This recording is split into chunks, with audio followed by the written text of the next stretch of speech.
After my dad passed away, I felt adrift. Anchor had been pulled up, and it was very isolating. It was, I don't remember being in fear per se. I just remember like a combination of like numbness and deep, deep, deep, deep sadness. It was like when it would come up for me, it was like it would come all up all at once, and then it was like I would go immediately into whatever escape strategy I had at that time. Whoever I was dating, I sort of poured into, and I definitely was like the therapist, and I never wanted like other people to be sad. I wanted people to value life. Even at that young age, I remember thinking, well, I have to make the most of my time. Even at a young age, like I recognized like the fragility to life. But I think a lot of people are not aware of the emotional bonds that kids require, especially like at that age at 14, and just the presence of your parents. But this is something that I have really made intentional with both of my kids in making sure that they feel emotionally safe and free to be honest with me, but in a way in which it doesn't feel like a burden to me also. And even in that, there was a learning curve. And until I healed myself, I wasn't even able to give that to my kids. And so, I really just spent most of my time with my friends. I developed really close friendships at that time. And we would do super spontaneous, fun things and get into trouble. And I was sort of the rebel of our group, the one that they could count on for doing like the most, unchained, wildest, no fear behavior. And really it was just because I wanted other people to be happy.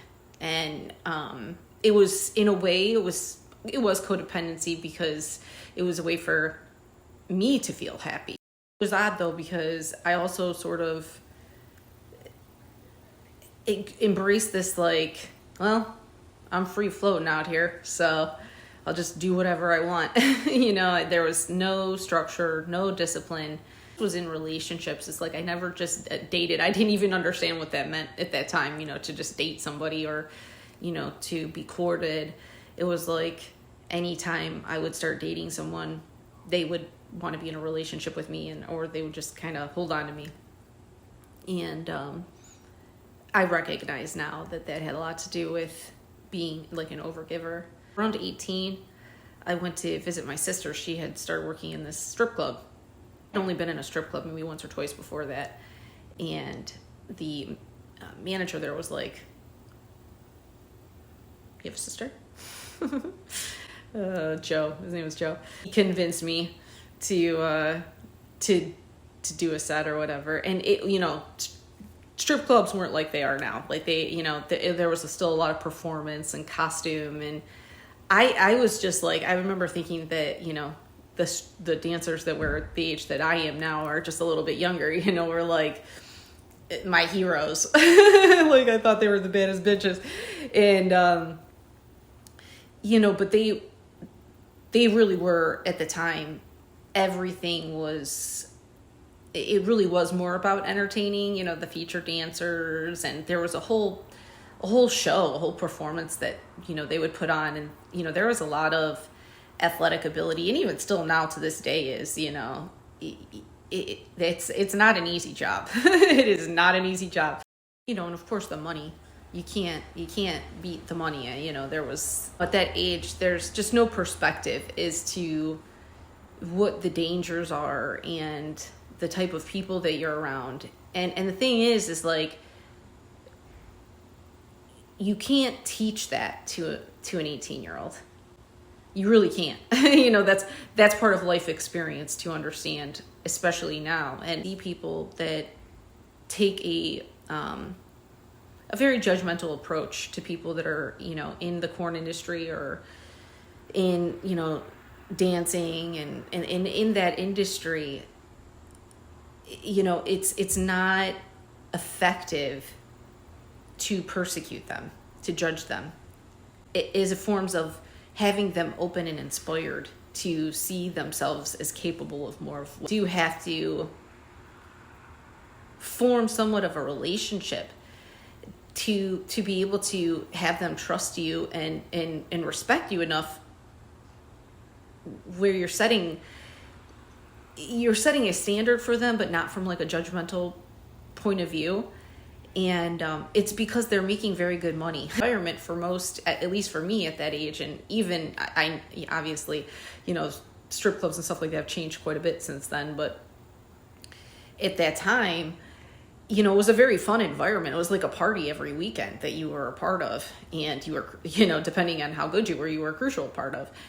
And the friendships that you made with people, and you know, it was always access to money too. It was like you never had to worry about not having money and not developing connections and stuff like that. And the part of it, I think, for a lot of people, which probably doesn't really get talked about enough, at least for me, and obviously this was a few decades ago, but I'm sure it's quite the same, is, you know, just talking to people. Most of my regular clients would pay me to not actually dance. They would just pay me to sit there and talk to them. Really protective of me too. You know, I ended up having one buy me a car, and still to this day, I think my friends don't think that I had to do anything for that. I really didn't. I never even kissed this person. I think even then I had some awareness though that there's a lot of power in presence, and there's a lot of power in just caring about another human being and not taking a judgmental perspective and just meeting them where they're at. You know, it's like, especially when you're 18 and you're working in a strip club, and, you know, what am I to say about the lonely man that shows up 3 or 4 nights a week and wants to pay me to sit there and talk to him? You know, if that makes him happy, if that makes him feel good. At my age, I would have a very different perspective. But that was a learned perspective. And so I just think that there's such a divide also in our country, in our world, and being able to see something from another person's perspective, to see it through their eyes, and to truly understand in a way in which you feel comfortable enough to be more open with them, not take a defensive posture, or just not have to be fake nice all the time. You know, and I think a lot of people just are walking around with that approach to everything. You know, they ask somebody how they're doing because it's a habit, not because they actually care. And it's hard being a very caring person in a world like that. It's very difficult. But too long before that guy I met in there that I started dating, and I probably was maybe into dating for like 2 months or something like that, and he was like, I'll pay you not to work there anymore. Like, whatever you got to do, don't work there anymore. You can't work there anymore. And so then I quit, and still was in the kind of the same environment though, not really with dancing, but just with like partying and drinking. And Rick, you know, was the next person I dated, and we were in a relationship for a good long time. But Rick was a good friend. He was a good friend to me. We had a pretty good relationship. We were very good friends to begin with, and he was a very positive influence on me. You know, he's a very smart guy, and he's a hard worker. He's a very hard worker too. And his little sister, who became one of my best friends, Missy, his entire family actually was like a pseudo family to me. His mom, his stepmom, his and her dad, and even their little brother Jay is always be near and dear to my heart. And that at that age, they were the closest thing. Even maybe still to this day, I always felt, more connected to their family. And to be honest with you, they treated me a little more like family than my family did. They celebrated me on my birthdays, and they always thought of me on Christmas. They actually spoiled me on Christmas and they made sure that I was always felt welcomed and cared for and checked in on, and his whole family. And it's interesting too, because some people look at their families also and they see their families as so dysfunctional. And a lot of people don't recognize what they have with their families. You don't ever want to stay stalker codependent with people because they love you and they care for you. You want to make sure you're always moving and growing forward. But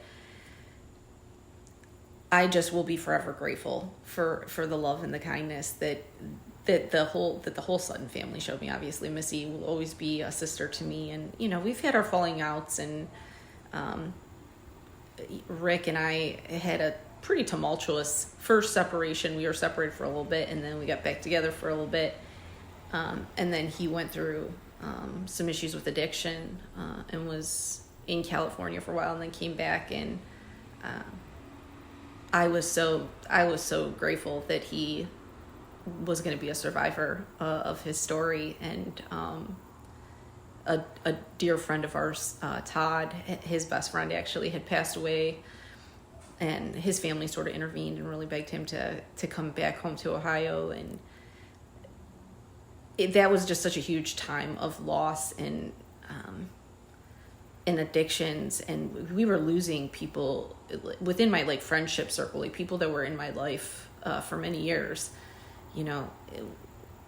They either took their own life or they were losing their life to addiction, and it was heavy. It was a very, very heavy time. It was a very heavy time, but also it was a time to feel grateful that I hadn't fallen into that trap, and recognizing how easy it is to do, and remembering just to know that you're worth more than that, and you can't stay connected to people that are kind of spiraling. It felt like it was everywhere. It really truly felt like every single person, even if right away when I would meet someone new, or if I hadn't seen a friend for a few months or whatever, when I would run into them, it was like everybody was either developing a drinking issue, or they were developing an issue with pills or drugs. And it was just nobody was ever sober. And, festivals and concerts and stuff like that, people would go and they would party, and it was overwhelming to me, because people were getting sick. Once you start to see your friends passing away, and it's this is a much more dangerous arena, lifestyle to be in than I had really given it credit for before. And I tried to move away, create a little bit of distance, with not a permanent distance, but just give myself a little bit of space. And somebody that I had met through another friend offered for me to move into. He had a house kind of right on the lake, and it was about 40 miles to the east. And he was traveling a lot for work, and he needed some help with his daughter Taylor, who had some issues with alcohol and partying and stuff. And he was a great dad, but it turned out to just kind of be more of the same in terms of not feeling like I was in a healthy environment for myself. It was I kind of almost couldn't escape it. And I remember thinking there's got to be a better way here. I got a job at a little local animal hospital out there, but in Mentor, where I lived, and I had saved up enough money, and me and my best friend at the time, Alyssa, decided to move in with each other. So I moved back to the west side. And shortly after moving in with Alyssa, I met my daughter's father, Joe. Just recently did a little stint in jail himself, but his father had passed away also. And so that was a different type of bond for us. You know, both of us had just lost our dads. And he was still young. He was like 21. I think I want to say I was maybe 23 by that time. And he was committed to being sober. And so it was like, yes. And I didn't want to stay working at an animal hospital forever. I didn't think that there was ever going to be enough money in that for me to be able to thrive. I never really wanted to go to vet school. I was very good at being a vet tech though. Like I learned everything very, very easily. And it was something that came pretty natural to me. And I've felt connected with animals since I was little, you know, and just being like that caretaker and an advocate and all of that. I started at a proprietary college after my mom had started to kind of give me a hard time, like, what are you going to do with your life? And, you know, all of your brothers have careers and your sister's in the beauty school and, you know, you're the only one that just doesn't have. And I was like, well, I think I might be going to grooming school. I might become a dog groomer or whatever. And my mom just always was very critical. She's like, you're never going to make any money in that. My mom had a very passive aggressive sort of covert way of digging at you. You know, it was never like a direct insult, but she was also unaware that it was an insult at all. So, it was sort of upsetting, but at the same time, it was motivating to do something. Everybody would tell me when I was little I should be an attorney, and there's so much in retrospect looking back now. It's like, why? Because I resisted your abuse. You know, it's like they wanted to program me to believe that, you know, like I was this wild child and I was the rebel. And now that I look back on it and I look at my life and it's like, well, yeah, I'm the one that doesn't have an addiction, who doesn't have any divorces. Is like, what was I actually rebelling against? And was I outcast or was I being set apart? A little college, 2-year college for criminal justice. I thought I would be, ironically, an insurance fraud investigator or, you know, some sort of investigating area of criminal justice. I didn't think I would ever be a cop or anything like that. So I thought maybe I would get into like being a canine officer or something. I always had a sense of justice. When I met Joe, you know, we had a very physical connection. And he was very protective of me. And that, I think, was the first time, not to say that the other people I dated weren't protective of me, but it was protective in a way where I didn't feel like I was going to have to worry about like dating anybody else, or, you know, I was going to have to worry about being myself around people, and I wasn't going to have to worry about drinking or partying to fit in. And, you know, I was always going to have somebody there that like kind of got me or understood me. Then I got pregnant. We were probably only together for maybe 4 or 5 months before I got pregnant. And I was scared shitless. I knew pretty quickly after getting pregnant that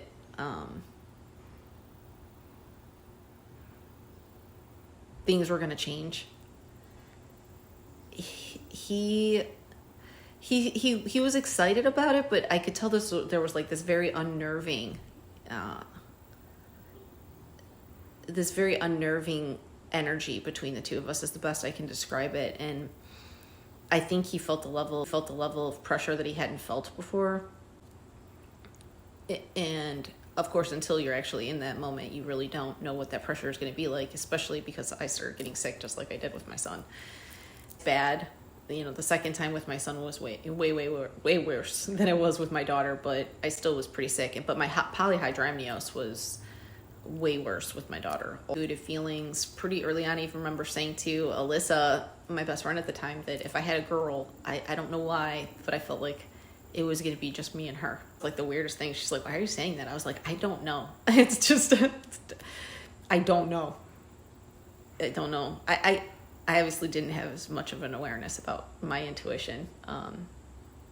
I had enough of an awareness and understood that I got gut feelings ever since I was little, obviously, when I knew my dad was going to pass away. Joe and his brother John was about a year and a half older than him, and they were very popular in their town, and they had a large group of friends around them, and they were both, sort of the life of the party, and they were also both overgivers. Me, when you are kind of set free at a young age, especially if you have access to money, which both of them ended up coming into access to money because of the lawsuit with Mount Carmel Hospital in Columbus, you end up just living from either your ego or from your wounds, and that's what you end up attracting more of. And it's so important for people to understand, hear about creating your reality, and it's like there's this concept of how you can build your world and how you can be successful in the world, but there's just not enough conversation around the healing part of that in order to get there.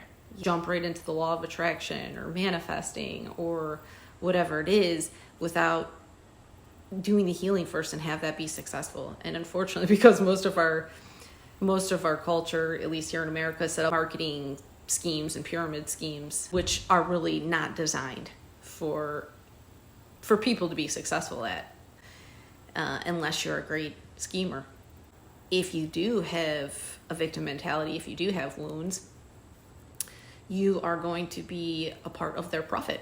Any part of my message that is controversial in that would inspire this sort of hate crime and really the wickedness that is in my environment and being oppressed, whatever, I'd say that's as far as like controversy goes, is that I recognize the truth in fallacy, and anybody that would be in support of oppressing truth to the point that you're feeling triggered because I'm speaking about ways to heal, so you're not pulled into traps and schemes. And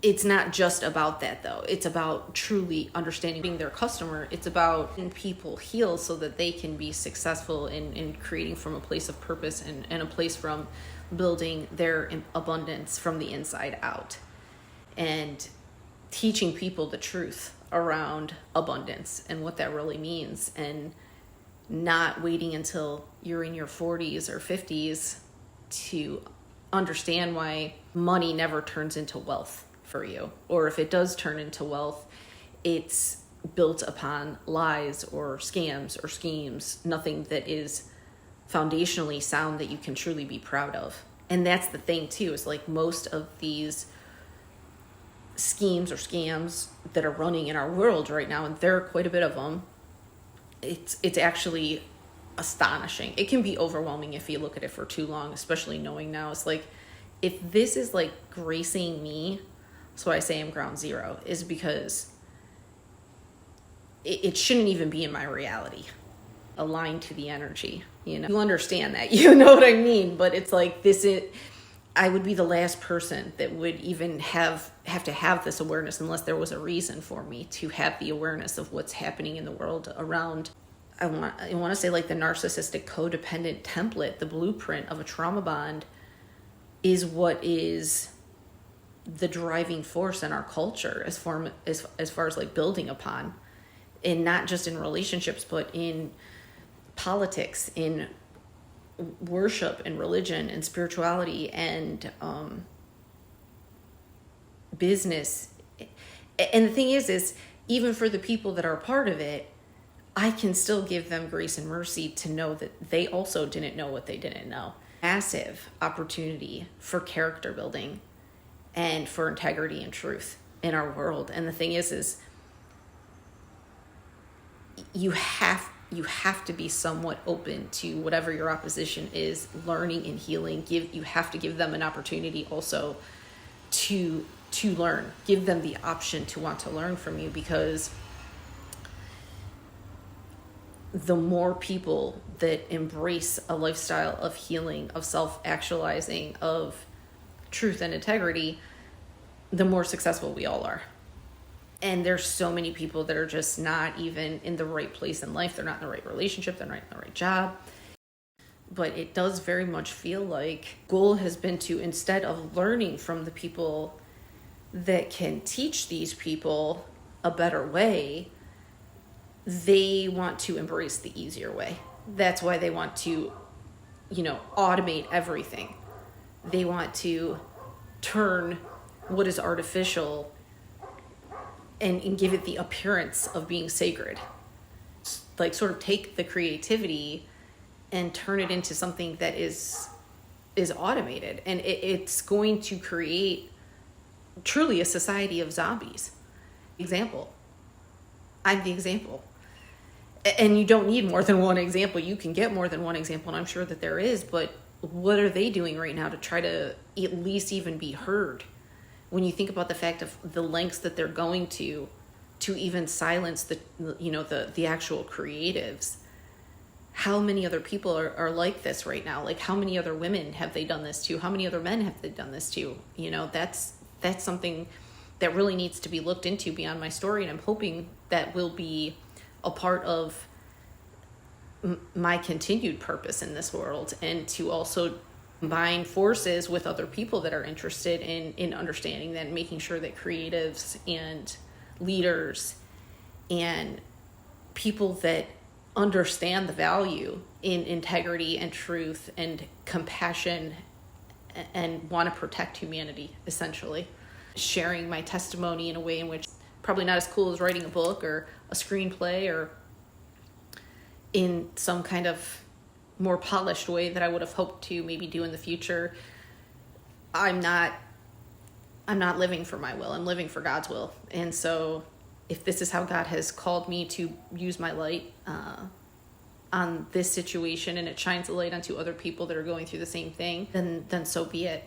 To follow the chain of evidence, and I'm evidence of what's happening. So getting people inspired and using their ability that I obviously don't have. I don't have the capacity to continue to try to get to the bottom of who's with this, especially when people are being paid, the civil servants that should be protecting you and should be doing an investigation, and they're working against you. They have to be a part of it if they're not working with you or for you to protect you. But I know it's not all of them. That's the thing. They want me to believe that it is, but I know that it's not. And I know that even just sharing this video and other people helping me to get my story out and share my testimony would be curious enough to know what group is actually at the end of targeting a single mom and stealing from her, stealing her voice, stealing her brand, her business, me into a digital prison, putting me in a cage. They, going to the extreme efforts for the length of time that these people have. They probably are making a good amount of money off of exploiting me. And so ultimately my goal would be, at the end of this, one would be to first and foremost have my son returned to me, and to know that he is safe, and be able to be in a place of safety myself, but financially being able to help others receiving the justice that is due to them as well. And that's my commitment, is to and, you know, take whatever I make in the future, whatever I build in the future, and whatever I recover from these people, if they ever decide to return what's mine, or, you know, even just PayPal and Cash App. It's like, I don't even understand why, if I've emailed you that I haven't been paid, why they wouldn't pay me, but, you know, right away. And anything that obviously people are so generous to donate on this page for any kind of legal assistance, donating that to other people and paying it forward, you know, that's something we've come so far away from in our society. And it's really tragic.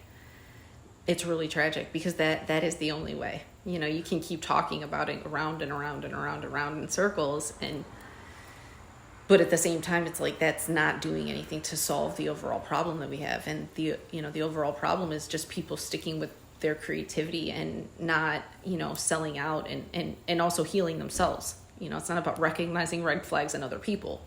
It's about getting to a place where, you know, you're willing to go through the healing yourself and embrace truth and integrity all the time. And, you know, you're not making moves from a desire for money, a desire for status and clout and celebrity, and just a more organic way of growth, and not have this like fear of missing out, and just this constant need for validation, especially one-sided validation, which, you know, social media has created a whole different template and program around.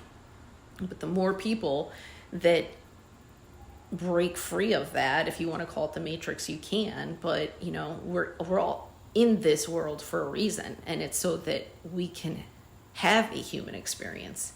And if you're choosing to embrace life and see the beauty in everything, see love, and move from a place of genuine kindness and goodness, you know, and you put in the work, you should have your sovereignty protected. You should be able to feel safe. And there isn't a single person, regardless of who you are and where you sit in life, there is no person in this world that is entitled to take away the safety and the sovereignty of another human being, and do it in a very malicious, covert way, like what was done to me, what is being done to me now, actually. So up until the time I ended up losing my job, even through the separation from my son's dad, and it was like really just one cycle of stress and powering through burdens and seeking for some kind of fulfillment. And again, I wouldn't say I was unhappy, you know, but it was like never really feeling that like sense of contentment for a long period of time. I would have moments that I would, especially when I would have like a big win or whatever. After Melena's father died is the first time I really started embracing working out and getting physically fit. I was really into running at that time. Like running and hiking became like very huge for me, and being in nature. And then after my son and I started losing weight, like that's when I really started to embrace physique training and bodybuilding. And my sister and her husband Mike had bought like a CrossFit gym, and so they were very big into CrossFit. That wasn't totally my speed, although I did do some of their Murphs or whatever they're called when I would go down their little triathlons or whatever you call them, like down in South Carolina. But I just never that just really wasn't the type of fitness. Like I really was, it was really like very personal to me when I would work out. Like that was like my time to really be with myself and show myself love. That competitive part of fitness really wasn't my speed, except for, you know, bodybuilding was really a competition for yourself. There were other competitors there, at least for me anyways, and like the majority of like my experience through that was people that were, they were competing with themselves. They were trying to beat their best. Shockingly, was like some of the most confident people I've ever been around. Like it was very different to be in an environment with people who do care about their wellness and their physical fitness. Now, I think that arena has changed tremendously since then, and it's very sad and unfortunate. Like, I really didn't, even though people I think were supportive of me in the things that I was doing, I think people, not say people weren't proud of me or whatever, but nobody was really ever celebrating me or really seemed to be aware of the amount of work that I was putting in at any real given time in my life. Resistance in one area or another, particularly with my mother, and then, Nick when he could. And because I was always in this place of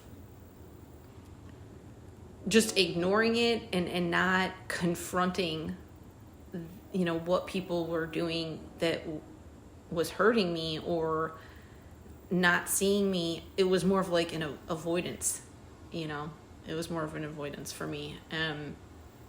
Again, when you're in that, you don't really recognize that you're doing it, especially when you're throwing yourself into your career and not recognizing that you're not taking care of yourself in a bodybuilding competition, and you own your own home and you have your kids, and yes, like, sure, yeah, I have this narc in the background that's abusing the shit out of me every chance he gets, and like going back and forth in arguments with him, and my teenage daughter has no respect for me, and it's like my son's dad is low key, like, probably visualizing my demise because he's bitter and angry with me, but hey, like, I'm very successful at work. You don't look at it like that until you're outside of that environment, that you can really understand just how much you were giving up of yourself.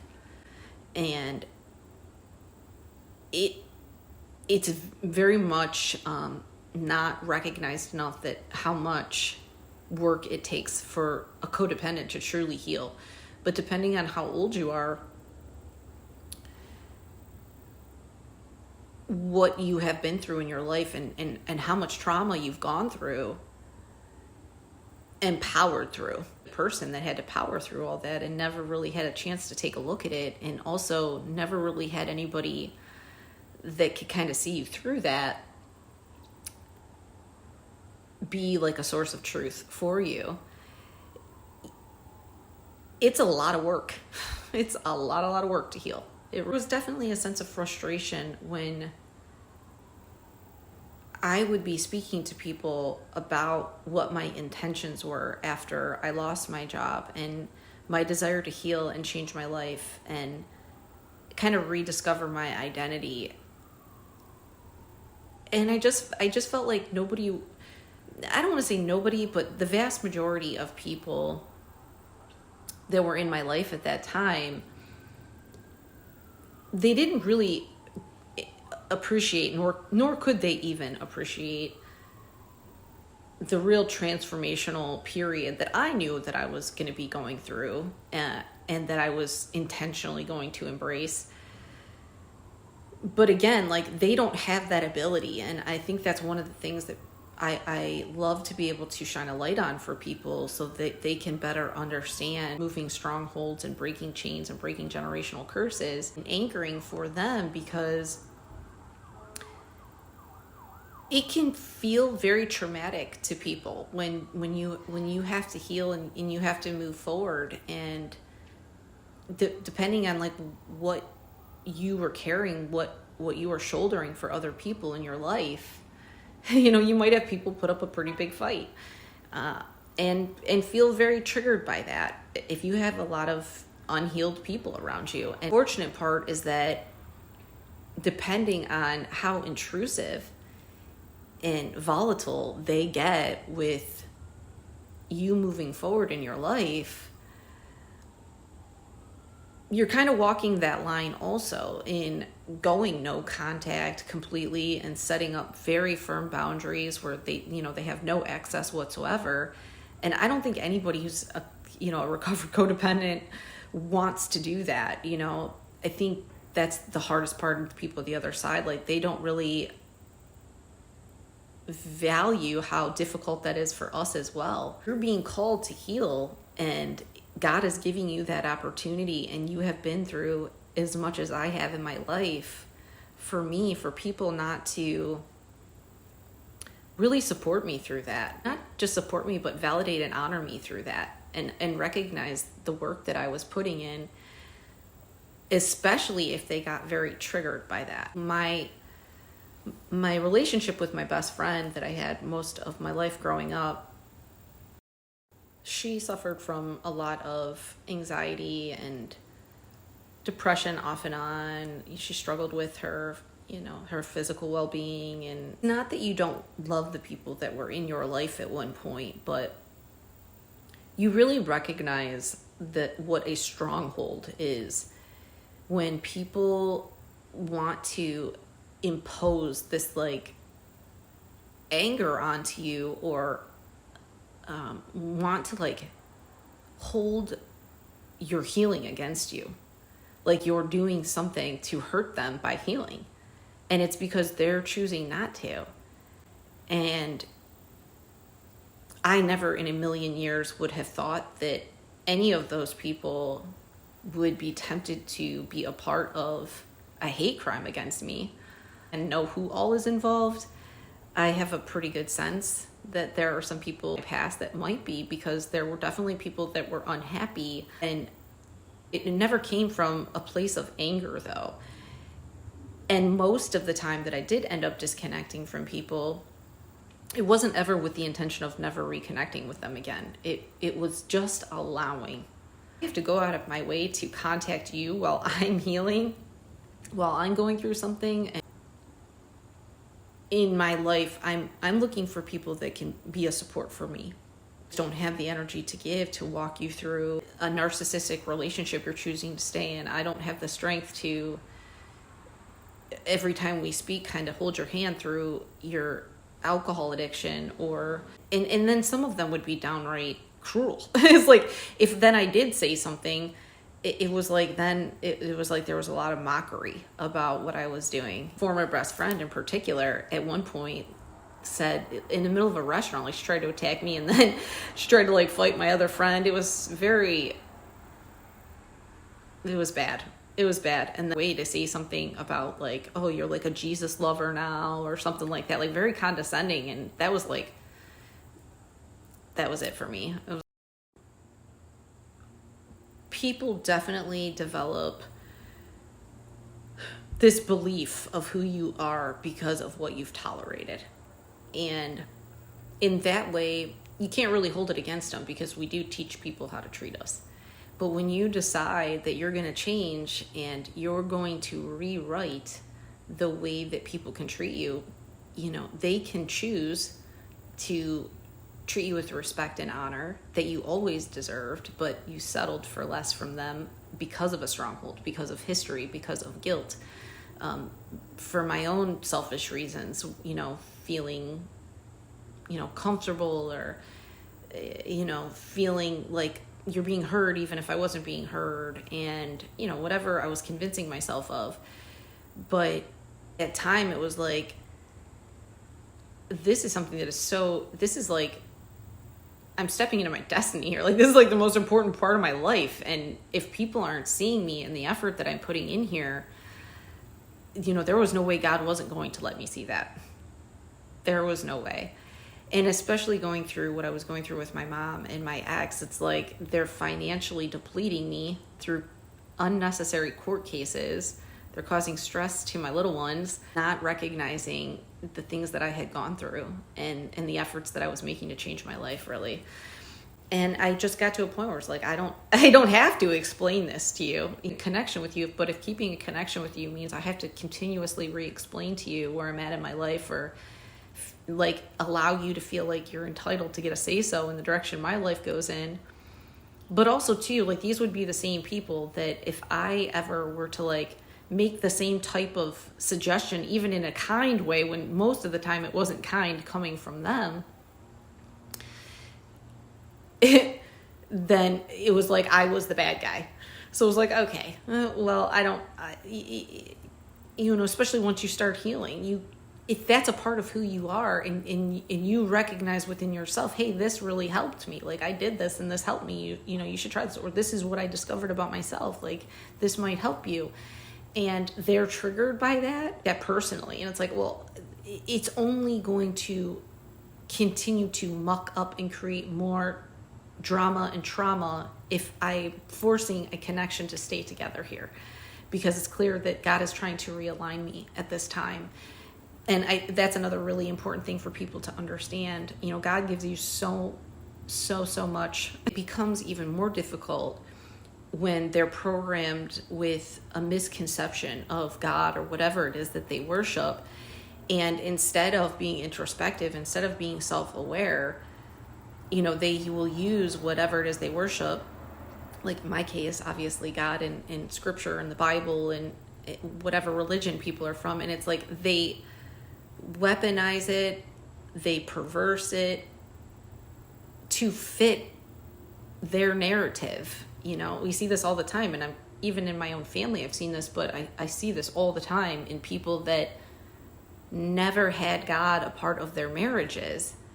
And it's not until somebody cheats, it's not until somebody wants to leave, it's not until there's a divorce talking about splitting assets, it's not until somebody has feelings for someone else, it's not until there's some turmoil with the kids that people then want to bring God into the conversation. And I don't personally believe in divorce, but I've also never been married for a reason.